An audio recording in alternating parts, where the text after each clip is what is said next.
Ma'am, stop. You can't even see the edge under those weeds. I know. I haven't been strong enough to clear it. Then don't risk it. I'll open it up. I can't pay you for a job this big. Keep your money. Just show me where the yard used to end. By the street. I haven't seen that edge in months. Sometimes the smallest request tells you where the real story is. She did not ask me to save the whole yard. She only asked me not to destroy the one beautiful thing still rising above it.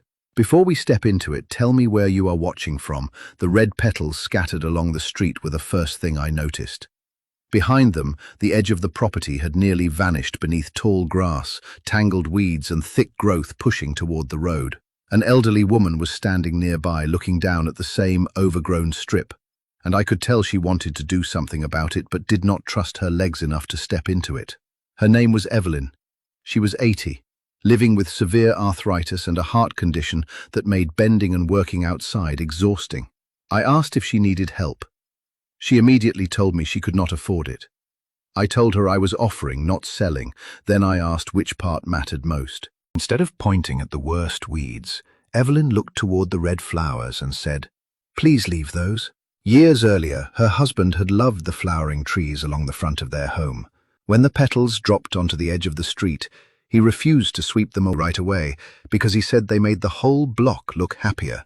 After he died, Evelyn kept the area neat by herself for as long as she could, but her knees weakened, her hands became painful, and eventually even pulling a few weeds meant spending the rest of the afternoon recovering.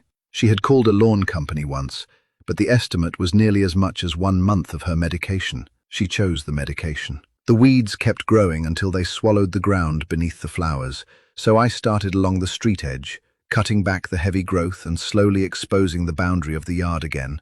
I worked carefully around every flowering branch, removing only what had taken over beneath it. Evelyn watched from a safe distance, occasionally reminding me where the red blooms were thickest. As the weeds disappeared, the flowers seemed brighter because there was finally space around them again. By late afternoon, the entire front edge was visible, the tall brush was gone, and the red petals lay against clean ground instead of disappearing into weeds. Evelyn walked closer and stood looking down at them. "He would have liked this," she said. I asked what her husband used to say when the flowers fell. She smiled and answered, "He said the yard was throwing confetti for us." Then she looked across the cleared edge and added, "I thought I was losing this place one season at a time." I told her she had not lost it. She had simply reached the point where the work needed another pair of hands. I had stopped because weeds were swallowing the front of an old woman's property.